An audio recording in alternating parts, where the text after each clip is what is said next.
আমলটা একজনকে বলবো, ভাই আজ থেকে আমরা সুদ খাবো না, আজ থেকে আমরা লোন নেবো না, আজ থেকে সমস্ত কথা যেগুলো শরিয়াতের বিরোধী কথা আমি দাওয়াত দিতে শুরু করলাম। আপনি অটোমেটিক দেখবেন আপনি দাওয়াত দেওয়া শুরু করুন, আপনার মধ্যে জিন্দেগি দেখে যাবে। আপনি কাউকে বলবেন না, আপনার জিন্দেগি দাঁড়িয়ে। সেই জন্য মহতরম দোস্ত বুজুর্গ ভাই আজিজ, সবচেয়ে বড় কি জিনিস জানেন? একটা হচ্ছে দাওয়াত, একটা ইবাদত। ইবাদত কোথা থেকে এসেছে আর দাওয়াত কোথা থেকে এসেছে এটা বোঝাচ্ছে। ইবাদত আবদিয়াত থেকে এসেছে আর দাওয়াত নবুয়াত থেকে এসেছে। হ্যাঁ, ইবাদত আবদিয়াত থেকে এসেছে আর দাওয়াত নবুয়াত থেকে এসেছে। এই দাওয়াতের কাজ এমন একটা কাজ, আল্লাহ রাসূল বলেছেন, ইয়া ইয়া রাসূল বাল্লিগ মা উনজিলা, কোরআনের মধ্যে এসেছে, তোমাকে রাসূল বানিয়েছি তাবলীগ করার জন্য।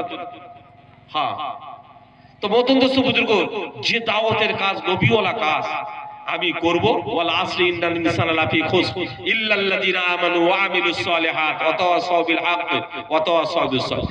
তোমরা ঈমান আনো আর ঈমানের মেহনত করো। তোমরা আমলে নেক আমল করো আর নেক আমল করার জন্য মেহনত করো। নিজে আমল করো হবে না। দাওয়াত আর ইবাদত নিজে আমল করে চলে যেতে হবে না। আপনি আমল করুন, অপরকে বলুন, আপনার আমলের মধ্যে জান আসবে। আপনি অপরকে কোনোদিন বলেন না ওই আমলের মধ্যে কি বেজান ওলা আমল হবে, সুরতে আমল হবে, সিরাতে আমল হবে না। সেই যে আল্লাহ তাআলা দুটো কথা বলেছেন। আল্লাহ তাআলা কুদরত থেকে ফায়দা হাসিল করার দুটো তরিকা। আল্লাহ তাআলার কুদরত থেকে ফায়দা হাসিল করার দুটো তরিকা, একটা হচ্ছে আসবাব, একটা হচ্ছে আমল। আসবাব থেকে ফায়দা হতে পারে, না ফায়দা হতে পারে, এ আল্লাহ তাআলার কোনো ওয়াদা নেই। আসবাব থেকে ফায়দা হতে পারে, না হতে পারে, আল্লাহর ওয়াদা নেই। কিন্তু আমল থেকে ফায়দা হয়। যদি আসবাব থেকে ফায়দা হতো তাহলে আসবাবকে ইখতিয়ার করে মানুষ নাকাম হতো না। আসবাবকে ইখতিয়ার করে মানুষ নাকাম হতো না। সকলে দোকানদারি ও করছে, জমিনে ফসল ও ফসল করেছে, ও ফসল করেছে, ও আলু রয়েছে, ও আলু রয়েছে, 7 বস্তা 3 বস্তা, একই ইউরিয়া একই মাল। তাহলে আসবাব ইস্তেমাল করে 3 বস্তা আমার 7 বস্তা হলো কেন? যদি আসবাব ইখতিয়ার করে সকলে যদি কামিয়াব হতো তাহলে সকলের তো কামিয়াব হতো না। আসবাবে আল্লাহ তাআলা কোনো ওয়াদা নেই। যদি আসবাবে অতটুকু আসবে, যত তোমার নসিবে ছিল ততটুকু আসবে। আসবাবে ইখতিয়ার করে অতটুকু তুমি পাবে, যদি তোমার নসিবে থাকে, যত আল্লাহ তাআলার কুদরতে আছে ততটুকু পাবে, যত আল্লাহ তাআলা হুকুম দিয়েছে। কিন্তু আল্লাহ তাআলার ওয়াদার সাথে আল্লাহ তাআলা আমলের সাথে আল্লাহ তাআলার ওয়াদা আছে। আমল করুন।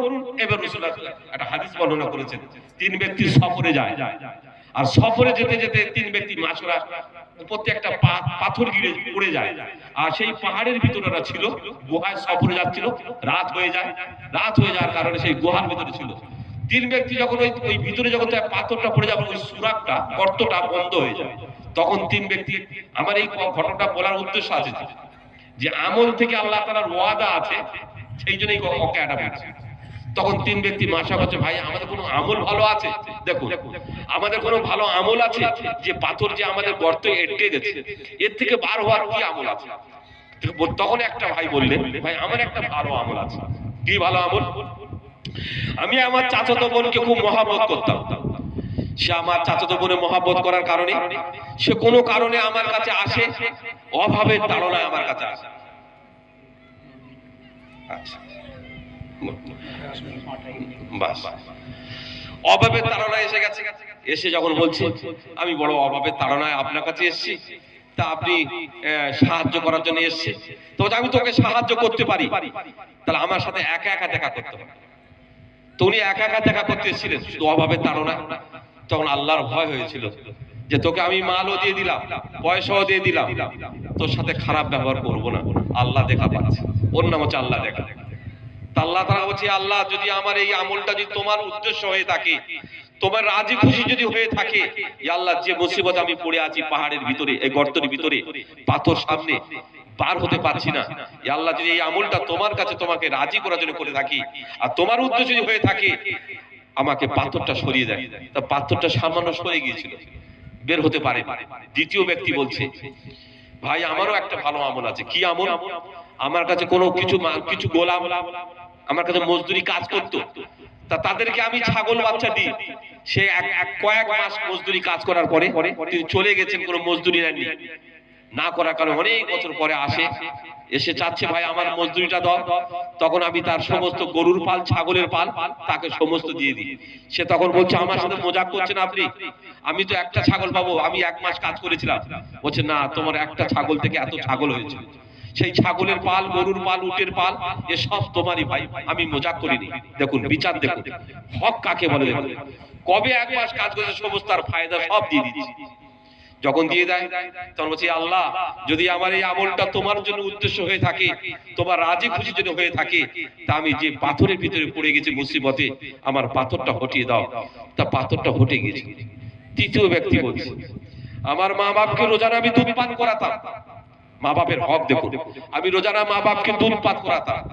তা কোনো কারণবশ আমি রাত হয়ে যায়, কোনো কাজে পড়ে গেছি, রাত হয়ে গেছে, দুধও এনেছি, মা বাপ ঘুমিয়ে পড়েছে, তাদের জাগানোটা আমি ভালো মনে করলাম।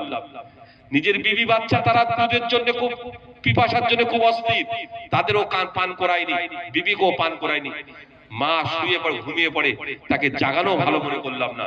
সেই দুধ পান প্রথম করালাম কাকে? মা যখন সকালে উঠলো, সারা রাত পেয়ালা, দুধের পেয়ালাটা নিয়ে আমি ওই মাথার ধারে দাঁড়িয়েছিলাম, কেন জাগানোটা ভালো মনে করলাম না। যখন জেগে ওঠে তখন মাকে সেই দুধ পান করাই, তারপর অবশিষ্ট দুধ আমার বাচ্চা, আমার বিবি, আমার গোলাপ তাদেরকে পান করাই। এ আল্লাহ, যদি আমলটা তোমার জন্য হয়ে থাকে আল্লাহ, তাহলে আমার এই পাথরটা হটিয়ে দাও। তা পাথরটা হটে গেছিল, 3 ব্যক্তি বার হয়ে গেছে, সব আমলকে সামনে গেছে। তো মহতন্তস্ত বুজুর্গ ভাই আজিজ, যদি আজ আমলকে সামনে রাখি, দুনিয়ার সমস্ত কথা ভাই আমরা একটু বুঝবো কথাটা, আল্লাহ বোঝার তৌফিক দিক। আপনি যত হাঁকেন না কেন, কামিয়াবের পথে যত হাঁকেন, আন্দোলন যত করুন, ব্রিগেডে চলুন, সব জায়গা চলুন, আল্লাহর হুকুম থেকে আপনি খালি। আর আপনি যত জমা হন না